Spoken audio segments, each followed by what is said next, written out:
Yo, what's going on, y'all? It's your boy SoSo, in case you ain't know so, and welcome back to another dope episode of Sports with SoSo. Coming to you live, y'all.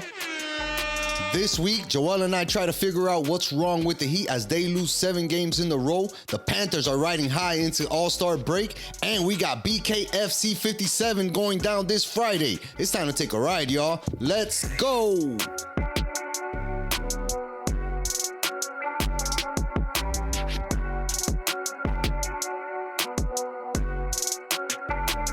You know what I'm saying? Yeah. Players fuck up. I hate when that happens. I hate when that happens, dog. But it sounded good, though. Sounds better than me, though. That's for sure. That's for sure, man. Thanks for thugging it out. Hey, you know me, dog. You know, I got to be here for you. Facts, dog. Facts. I appreciate that, man. What's going on, player? Not much. Likewise, man. It's been a little minute. Has it? About a week? About a week and a half, you know what I'm saying? About a week and a half. And a lot of things have happened, and mostly surrounding our Heat, you know what I'm saying, that we'll get to later. But some pretty cool shit happened this weekend too, right? You got to hang out at the arcade for Georgie's birthday. Shout out to George. Shout out to Ace. Right? That place is dope. That was a good time seeing everybody. We missed you out there. You were living it up too in Guadalajara. I saw you out there More broadcasting. specifically, Ajijic. I had to learn how to say that. Ajijic, Guadalajara, Mexico, man, and that place was just dope, dog. Got to play some golf out there. Yeah, I saw that too. You sent a couple pics. That place looked crazy. Crazy elevation. Up and down. Up and down, dog. Not a lot of steps, you know what I'm saying? And obviously, I went out there just for the wedding and having fun. Shout out to Steph.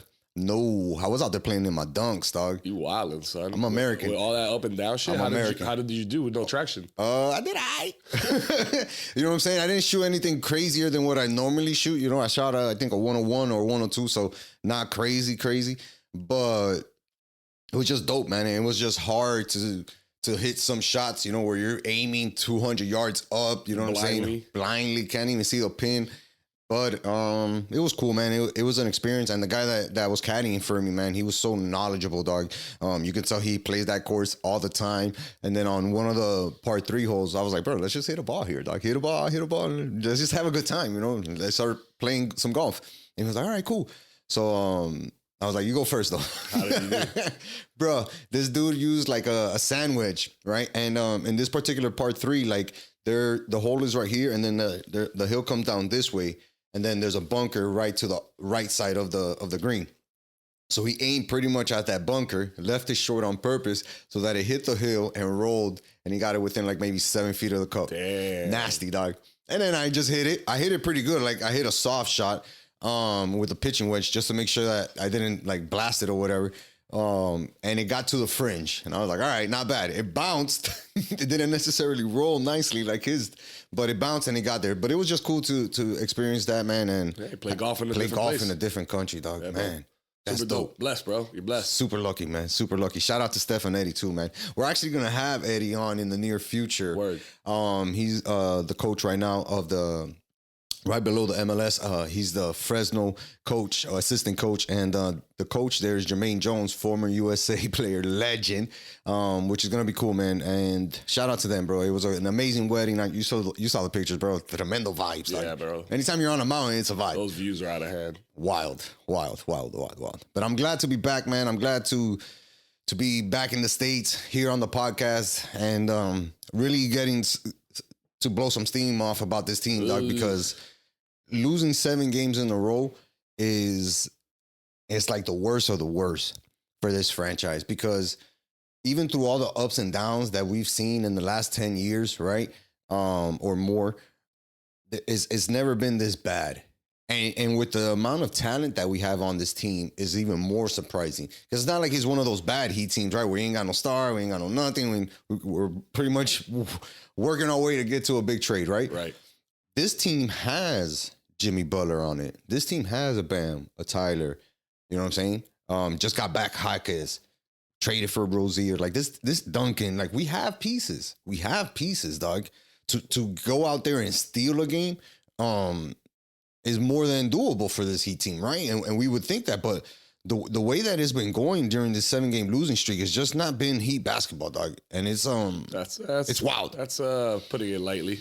It's dog shit wrapped on fire. You know, like just It's been bad, bro. These guys have lost, 7 games? Mm-hmm. Only 2 of those have been single digits, meaning like games that we were kind of in it. We're getting our asses beat, dog. Beat down. That's a problem. That's a huge red flag because it's like we got Jaime back, Bam's healthy, Hero's around, Jimmy's here, we got Terry. What is going on? And you know that defense is an effort thing, right? Like you have to put in effort to go out there and play defense. Yeah. One thing that we don't see on this team, and you can call me out if you want to in the comments, feel free. But this team doesn't take charges. Last year and the years before, We traded the guy that did that. we had guys that would take charges. Besides one guy, bro. Besides Kyle Lowry. This was like we traded him away too. Struz, PJ Tucker before that. Like we had dudes who were willing to really bite down on defense and set the tone. Even when Caleb Martin got here and really got his run, right? And I think that we've gone soft on the defensive side because how else do you end up with, your first 7-game losing streak since 2007, 2008, right? And then on top of that, Wait, was Spoelstra even coaching yet? that was like the end of the era of Pat Riley and the beginning of Spo. Right. So that was Spo's first year. Shit. And that happened multiple times that year, 7-game losing streak. But that team was really bad. It didn't have any players. That was the post-Shaq era. Compared to this team, bro. Yeah. You feel me? So like even in the losses, dog, like you said it, we weren't even in it. And we're out, we're shooting ourselves out of the game. We're allowing easy buckets. We're allowing transition threes, like just things that kill us. And then we go out there and have a 13-point loss recently to Phoenix, 16-point loss to the Knicks, 33-point loss to Boston, 18-point loss to Orlando, 24-point loss to Toronto. That had just traded away their biggest star. Like, come on, dog. And some of these games were at home, so there's no excuse to be like, oh, well, we're on the road and maybe we're struck. Nah, that's not the case at all. You know what I'm saying? You can't let those losses, dog, be an average of 20.8 points. 20.8 points per loss, dog. That shit cannot happen, especially 2 blowouts. Because that Boston game, we weren't even in it. That Toronto game, we weren't even in it. Nope. Well, that's our game. We talked about it last week, right? Yeah, that they were up 70 at the half. Correct. And even in that Phoenix game, Phoenix was already whooping our ass. I'm watching that game on the way back, and I'm like, bro, I don't even want to watch this game again. Never in that game. And granted, I know Phoenix is a good team. Don't get me wrong, but the fact that we're not showing any kind of, it doesn't look like we're showing any kind of passion. Like there's not somebody that's overachieving right now. Everybody's just kind of waiting for somebody to do more. That's kind of what I feel.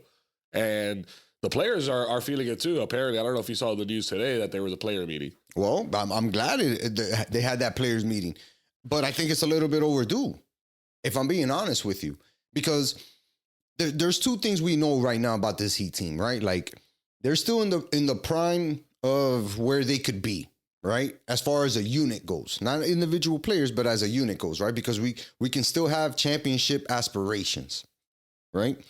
But then when we look at the reality of this team, it's not defending like it was, and it's not creating offense like it was. For them to be allowing 124.2 points per 100 possessions in this stretch is wild. Wild, even by today's NBA standards, right? So, tacking back to what I said earlier, we're looking at the defensive effort, and where's it coming from? If it's not coming from your star player, Jimmy, Bam, Caleb, those guys that are supposed to be the defensive stoppers, if it's not coming from those guys and it's coming from the guys who are just new here, the Hawkesses, the Roziers, the Highsmith, right? The guys who are getting minutes for the first time, then there's a problem. So talk to me. I want to know, Jaime was hurt for a little bit. He's come back. Yeah. We'll start with him. How has he done in his return since injury? It's I don't want to say it in a negative way, but he's struggling offensively, right? Because obviously he knows that the team needs him, right? They need everybody that they can get. He knows he's a real contributor on this squad, but it's hard. It's hard for him. You know what I mean? To really get into the rhythm and find his offense. This is a guy who relies on hustle and running around to find his points. So yeah, he's been struggling these past couple of games on the offensive end, but this is a dude who's also going out there and playing his ass off on defense. You know what I mean? And even in the losses, dog, like he's trying to put in those effort. He's getting those rebounds. He's putting in the effort, dog. He's putting in the effort. And for the rookie to be doing it, bro, He'll get it figured out, right? He'll figure it out again. What he was doing a couple weeks ago, he's just kind of figuring it out after he's taking some time off. Terry Rozier, now 4 games played with the Heat. He's averaging 11.8 points, 3.2 rebounds, 4.5 assists with average of 30 minutes a game. What are your thoughts on what you've seen in 4 games? I have a problem, right? Because right now, Spoelstra made a little comment, under the radar comment in the form of saying, like, we need players to really lock into their roles, right? And figure out what it is that they have to do in order to make this team better. Tyler Hero comes out and says, well, I'm not really a catch and shoot guy. I'm not a catch and shoot guy, which is what they're asking him to do now. In my opinion, Tyler Hero kind of needs to come to grip with how he can really help this team. And I say that because even though Tyler Hero is immensely talented on offense, right? He can get wild. He can get cold. And he's not efficient. That's always been my concern. Right? So if you're not going to be that, at some level, you have to recognize I'm either hurting the team or I'm helping the team. And for a guy of his age, his talent, he can't, and the amount of money he's making, he can't be the guy hurting the team. So if that means you got to give up 5 shots a game, give it up. Give it up. Go out there and shoot 15 times, 13 times. Either way, Bam, I feel like should be in that 13 or 15 range. Not necessarily Tyler Hero, because it doesn't necessarily always work out for him. So he needs to recognize, all right, yeah, I'm the leading scorer on the team here, but I'm also putting up the most shots. I'm also averaging the most, you know what I mean? Like, this dude is really trying hard. And it's not like he's shooting at an amazing clip where we're like, well, let Tyler Hero cook. That's not the case. And it can't be like, well, I'm going to keep shooting until I figure it out. Nah, dog. That can't be the case either. So either you readjust your role for this season and the rest of this playoff run, if there is one, right? Because right now it's looking bleak. But either you adjust or you find yourself playing less minutes and we figure it out with Rozier. They said that the backcourt could work between Tyler Hero and Terry being on the floor at the same time. It can, but one of those guys are going to have to be smarter with their shot selection than the other. So, I mean, Hero's been starting this season for the most part, rightfully so. You think there's a chance he goes back to the bench to come off the bench and lead the charge for the second unit? If he can't pull up his 43% field goal percentage right now, then yes. Because that's the only way that you can limit his shots, by limiting his minutes. And again, I mentioned for a this. team that's on a 7-game losing streak, it might not be the worst thing to try to do that. We were very successful last year when Tyler was coming off the bench. I mean, look, there were games that was having a starter, absolutely, in your second unit, absolutely, and just maybe making them earn it,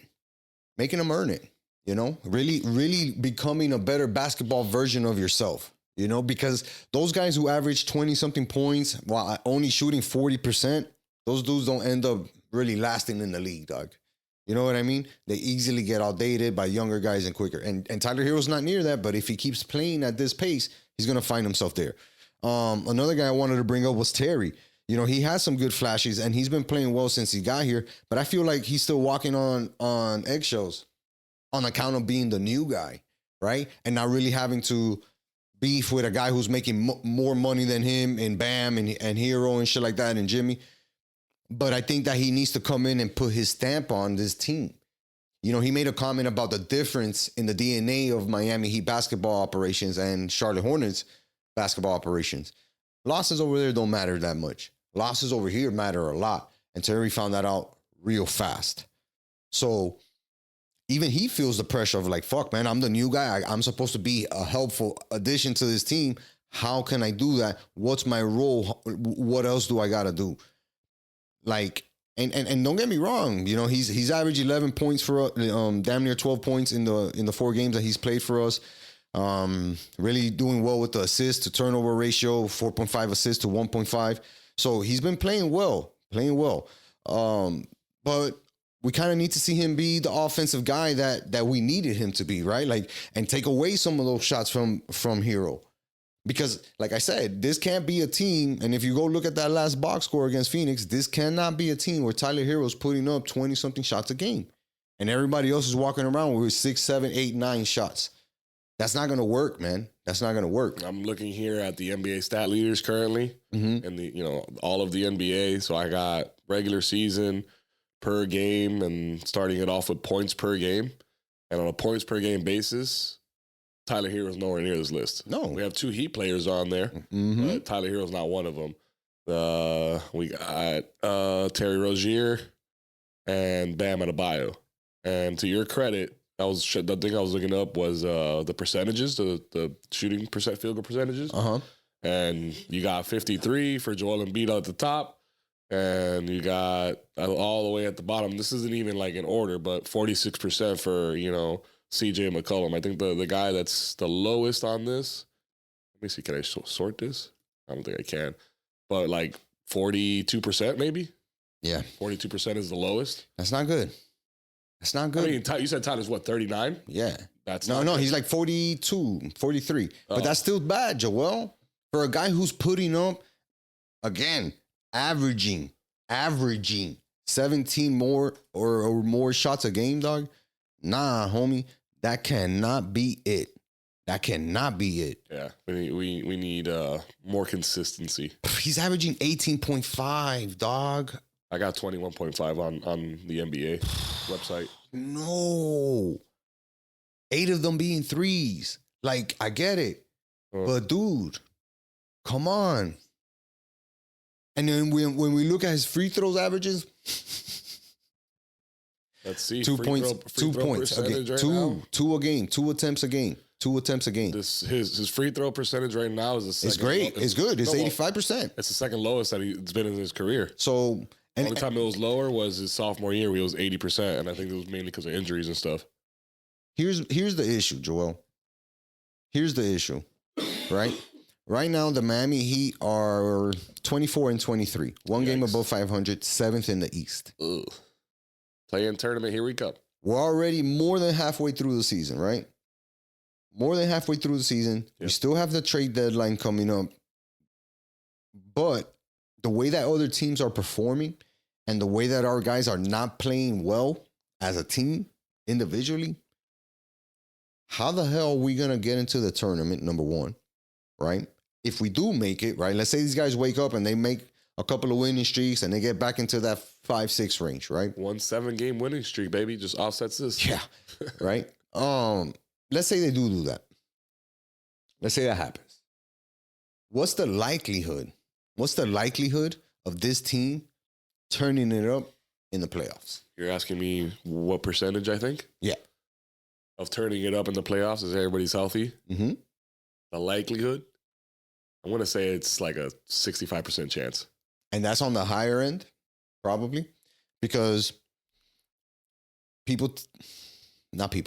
fans, right? Heat fans will tell you, well, playoff Jimmy is a real thing. It is. And he's going to ball when it comes into the playoffs. True. But we've also seen Jimmy have to carry the weight against the Lakers and against the Denver Nuggets and obviously against Boston, where he had to carry that weight. And it was really hard on him. He was unable to achieve that Superman fucking task. To carry a Bam who wasn't playing well towards the end, right? A Tyler Hero who wasn't even available. And the rest of the guys who started to fall off once we got to the finals. The Struces, Vincent, whatever. So, yeah, you have to give Jimmy the credit. But at the same time, I look at that and say, maybe he's not enough. That was my shoes, man. Oh. Maybe he's not enough, right? Maybe he's not enough to carry a bad team or a team that's underperforming. Because we saw it last year. Great performances in the first round. Really amazing. Like, amazing. Really good performances. Cool. Better performances. Gutsy performances, which raised them back up against Boston, right? Gutsy performances. But it fucking exhausted him. And he had no juice when it came to the finals. Is that the plan? To fucking string Jimmy of everything before we get to the finals? That can't be it, dog. No, but I think that's, that's why we're seeing so much or so little of Jimmy right now currently. Because, again, I go back to that point. They did it last year, and he's like, all right, I really have to save myself. But at the same time, it could question, You know, the fact that he's missed so much time and there hasn't been continuity, and now we throw in a new piece in Terry Rozier, and now we got a 7-game skid. It's like, all right, you know, that probably would have been at an 80% chance if we were still sitting where we were a couple weeks ago. Yeah. You know, that's why I bumped it down. But it's dependent on Bam and Hero, honestly. I don't want to put it on Terry because I think hard. I think we're going to get some really solid play from Terry Rozier come playoff time. I hope so. I think he can contribute right now. Absolutely. But I think like come playoff time, I think like, you know, Jimmy, you know what you're going to get. Bam, we know what we can get from Bam, right? And I think Terry is going to contribute. Hero's my biggest question mark every time. Yeah. So it's nice. Yeah, he's cool when he's putting up cool stats and he's draining, you know, a lot of points and all this stuff. But then when he goes missing in the most important run of the season, what good does that do me? There's not enough substance. So there's not enough substance. Comes down to Hero and the role players, honestly, you know, and then the role players are questionable. So, but that's my point, right? If we're looking at the team from like a macro view, we know what the areas are. Jimmy has enough, but only to get us X. Bam only has X. Tyler Hero only has Y. And none of those things are exceeding expectations. Jimmy probably gets the closest. Right? To be like, yo, Jimmy, you got to carry us. And he gets that fucking close to carrying us. Or if not, exceeds that. Bam hasn't. Tyler hasn't. And it's not to say that they can't or they will not. But if we're looking at the sample size that's being given to us and what's happening, there's no way that you can have that much faith in it unless you're just a hardcore Heat fan. And that's cool. If you're a hardcore Heat fan and you say, fuck it, just get us in the playoffs no matter what, cool. Good on you. But I don't see this Heat team like that, because being in the playing tournament, we saw that shit last year. We felt confident, thinking, we got this first game. We're gonna boom, lost that shit, and then we needed a fucking heroic effort against Chicago to even make the playoffs. We can't leave it to that again. If we do, it may not go our way. Basketball is funny like that. Yeah, 100%. Now, if you ask me, Steven, well, fuck, man, why all the bad news? Let's get some positive here. All right, the positive is that the trade deadline is still coming up. Oh, you think the Heat are going to make a move? It may not be a big move, right? There's for sure we're not getting a superstar, right? But we may be able to get a piece that helps us. You know, a name that I'm interested in is like Andre Drummond. That guy's a big body, 7-footer. Prime example of what the Heat could really, really, really use down here.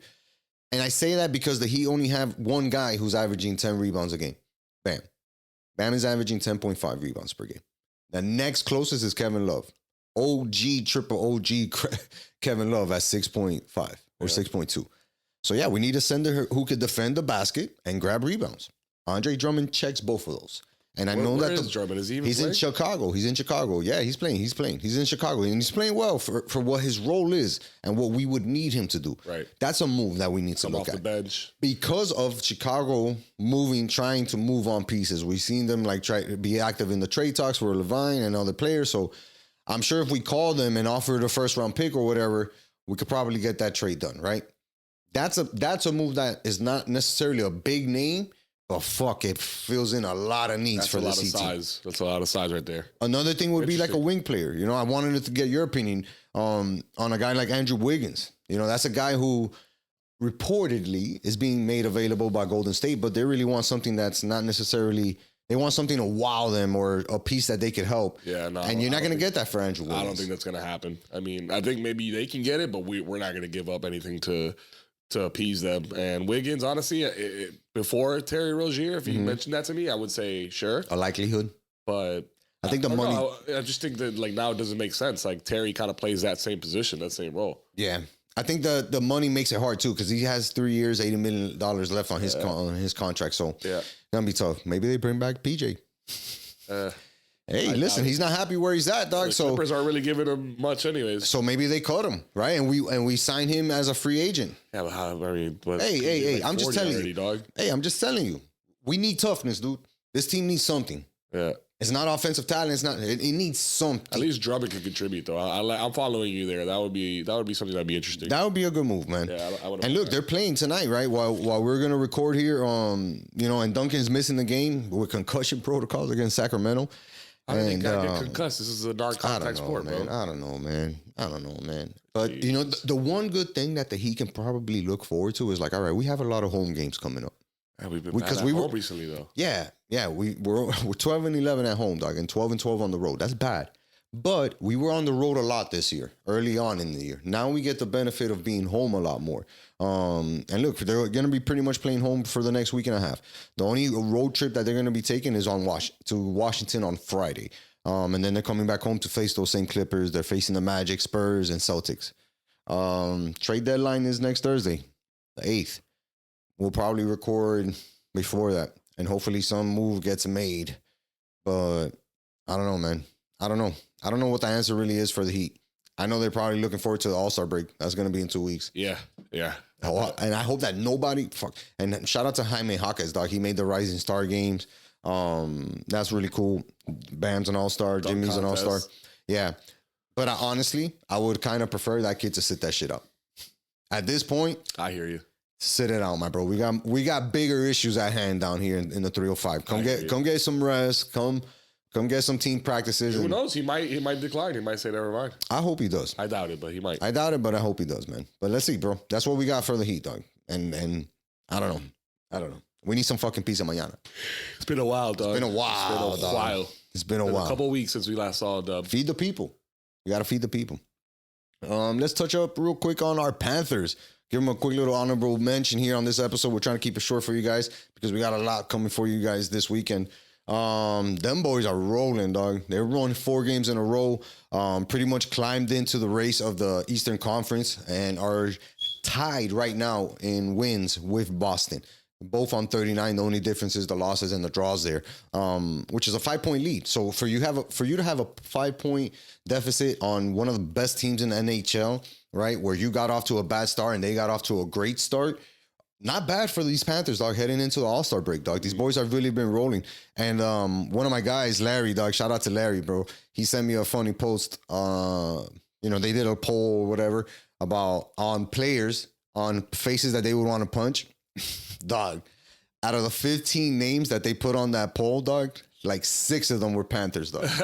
Nick Cousins, Lomberg was on there. For sure. Barkov was on there. Like, just dudes that you're like, this guy has a punchable face. Yeah, like, bro, hey, hilarious, dog. Awesome. But yeah, that shows you that we're a gritty team, dog, and we can play with finesse. We can play with power. We can play with physicality. Like, it doesn't matter, dog. We're deep. Kachuk is finally, waking up. Figuring it out. Yeah, for Hagee's having a good season and shit. They're getting recognition. We have a 4-game win streak right now. I was looking to see who has a better win streak. Only one other team has a better win streak than the Panthers. Boston this year, right? No. I'm talking about actively. Oh, okay. Actively right now. Who's that? There's only one team with a better win streak than us at W4. Can you guess how many wins it is? I'll tell you the team. It's the Oilers. I'm going to say something crazy, like 14 or 15. I heard it the other day. 16-game win streak, bro. Yeah, those boys are wilding. Shit, that is crazy, dude. Those boys are wilding. They're 45-29. Not in our division. Nothing to do with us right now. No, but it's amazing. It's amazing. But I just noticed that. I was like, holy shit. But yeah, in our division, in our conference, nobody else has a better active win streak. So right now, the Panthers are... one of the hottest teams. No, for sure. And I think the key that you mentioned there is Kachuk waking up. Yeah. Right? Kachuk waking up, having, I think he has like 3 goals in the last 5 games, like really playing well, starting to really come alive. He's bumped up to 16 goals on the season. If he can get to 25 to 30 goals in this second half, dude, that would be amazing because not only would that give you 3 25 to 30 goal scorers on your squad, it also raises the level of the guys around him, right? Because then those guys start to get easier goals, which probably bring 3 to 4 guys into the double digits. All of a sudden, your team is scoring way more goals, and you're winning games a little bit more easier. And by easier, I mean like winning 5-3, 4-1 games like that, which the Panthers have really been able to do, man. And I know we've given this guy a lot of love this year, but Sam Reinhart has really been the catalyst that's kept this Panthers team alive. Dog, 37 goals on the season, 25 assists, 62 points. Just an amazing, amazing season this dude is having for us, bro. And yeah, he's been clutch, man. 20 power play goals at that.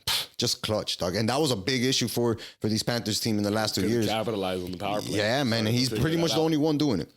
Yeah, man. They're looking real good right now heading into their All-Star break. Love it. NHL All-Star Weekend, I think, is this weekend, right? Yeah, it's this weekend, and then they'll be back on the ice on Tuesday, the 6th. February 6th against the Flyers at home. Yes, sir. So, keep the streak rolling. You know, that's 3 straight home games that they're going to have next week. That's Tuesday, Thursday, and Saturday. Yeah. Philadelphia, Washington, and Colorado. So if you're out and about, 3 good games next week, bro. That's a good game. Some good games to go watch out there for sure. I think one of my homies is going to the Avalanche game. He's setting that up. They're still if I don't got anything going on, I might go out there. That's dope. Colorado's a good team. It'll be a good battle. Hell yeah, they're a good team.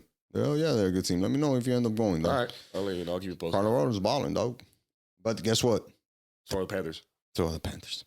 Let's wrap up with BKFC 57 going down this Friday at the Hollywood Hard Rock and Casino. Your boys are going to be in the building doing those post-fight interviews. Look out for them on Instagram and YouTube, bro, which if you haven't subscribed already, please go do so. Hit that notification button. That way, if you're not able to make those fights live, guess what? You can jump on the Sports with SoSo Instagram, YouTube page, and catch those post-fight interviews. Oh, yeah. It's like being there. Oh, yeah. Basically there. Yeah, man. And, bro, I'm excited. There was some badass fights that night. Let me tell you. We got a good card, bro. We got a couple of the homies, that are fighting. Yeah, there's 2 fights that I'm really interested in, right? Or 3. I'll give you the top 3. Number 1 is Luis Lopez versus Brian El Gallo Duran. That's a big one. That's a huge fight. Not only for like the rankings, right? But it also is a real test for Brian, right? Because Brian has smoked a lot of his competition. Probably one of the most explosive hands that exist in BKFC right now, right? Everything's been a knockout. And it's literally hurting people. This dude hurts people, right? But Louis is a fucking animal in there sometimes. You know what I mean? Like, he's a tough dude. Yeah. And when I got to speak to Louis, like, he's approaching this fight in a completely different manner than you and I have seen him. So it was interesting to see how his mentality is for this upcoming fight, knowing that Brian is such a fucking explosive fighter, dog, And it has big ramifications for that featherweight division, dog, because the winner of this fight probably either gets a title shot or has a title shot in their next fight. You know what I mean? Like, it's going to be a big fight. And then the second fight that I'm also interested in is the co-main event. That's Bryce Baba Yaga Henry versus Eddie Peralta.